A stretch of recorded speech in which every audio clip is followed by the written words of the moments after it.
Good evening, visitors. Welcome to the Australian War Memorial's Last Post ceremony. My name is Joanne Smedley, and joining us today from the Australian Army is Lieutenant Colonel Darren McLeod. We warmly welcome the family of Private James Mylie, whose story will be told shortly. We welcome the veterans who have served, those that are still serving, and the families that love and support them. We acknowledge the members of RSL and Services Clubs Association, RSL Victoria and RSL Queensland, who are watching the broadcast of this ceremony across Australia. During this evening's ceremony, wreaths will be laid at the base of the pool of reflection by family and visitors to the memorial. If you are able, please stand and join in the singing of the national anthem.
The Australian War Memorial was the vision of Charles Bean, Australia's First World War official historian. Bean landed with the Australian troops on Gallipoli and stayed with them at the front through to the end of the war. The idea of this national memorial and museum came to him at Pozières, France, in the depths of the bloody fighting of 1916. Bean's idea was that this would be a place where families and friends could mourn loved ones buried in faraway places. It would also be a place that could help all Australians understand what these men and women had endured and what they had done for us. Bean's vision, to which we remain true, is best expressed as inscribed in the entrance to the memorial's galleries. Here is their spirit, in the heart of the land they loved, and here we guard the record which they themselves made. Tonight we will read the story behind just one of those on the Roll of Honour, which lists the names of more than 102,000 men and women who have given their lives for us in war and on operations for more than a century.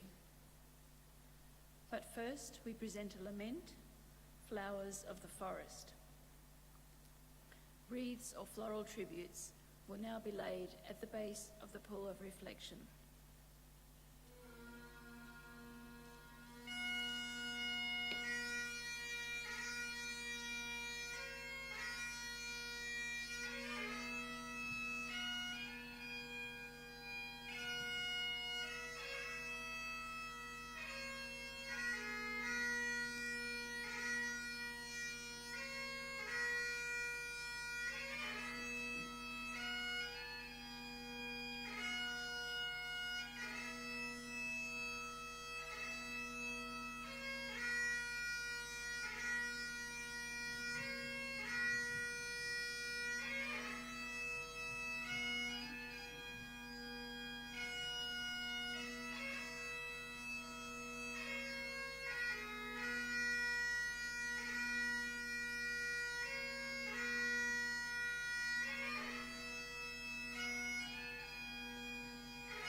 Today we remember and pay tribute to Private James Mylie. James Mylie was born in the town of Castle Douglas, Scotland in May 1874, the son of John and Agnes Mylie. He attended a Protestant school in Scotland and went on to work on the railways as a carriage fitter. In 1911, at the age of 37, he emigrated to Australia. With his wife Betsy, he ran a laundry in the Sydney suburb of Marrickville.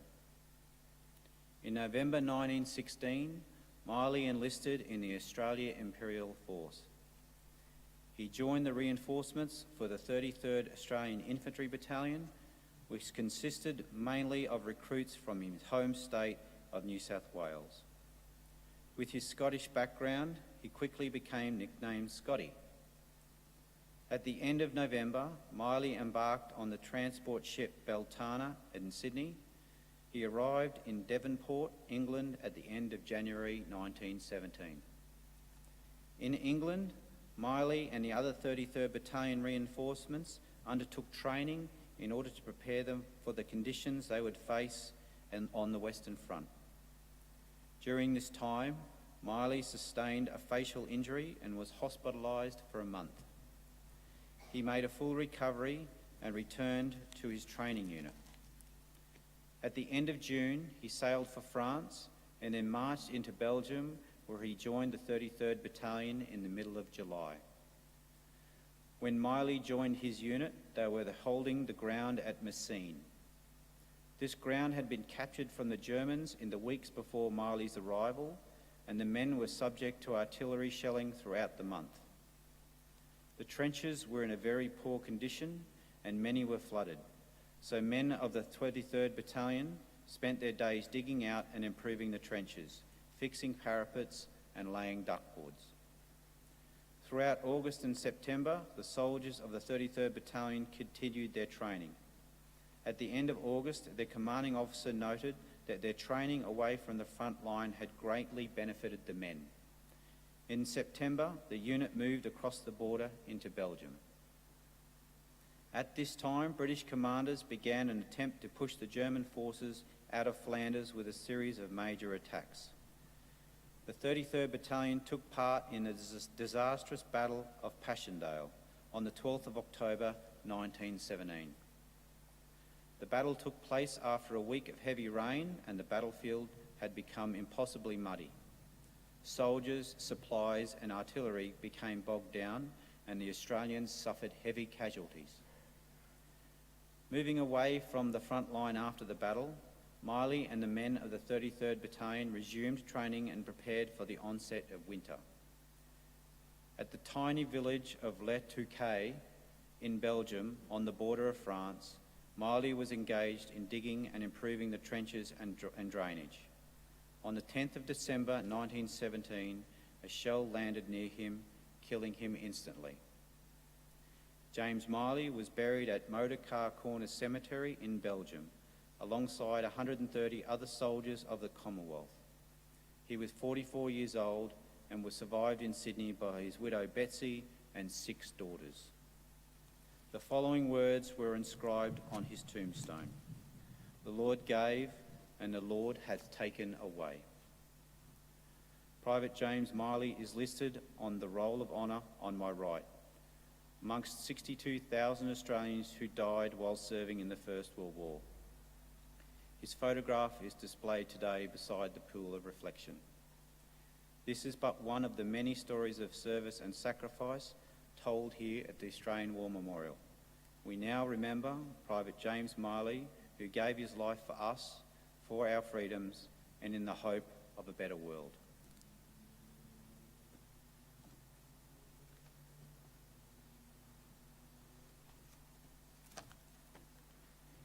Please stand for the reading of the Ode and the sounding of the last post.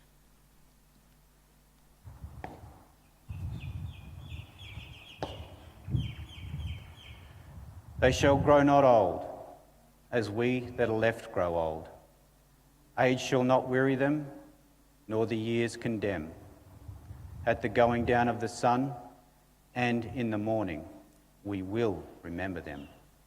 We will remember them.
lest we forget.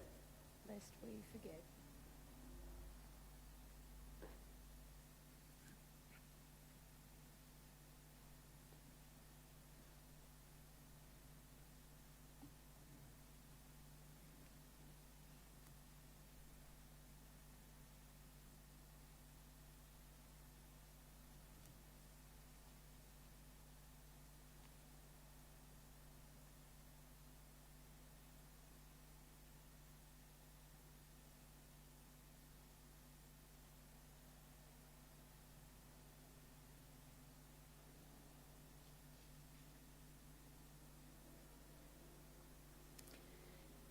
We leave you this evening with the words of the memorial's founder, Charles Bean.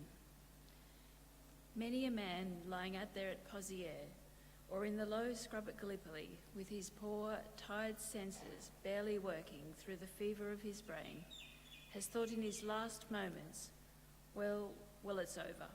But in Australia, they will be proud of this. Ladies and gentlemen, that concludes the last post ceremony. We thank you for visiting the Australian War Memorial and wish you all a very good evening.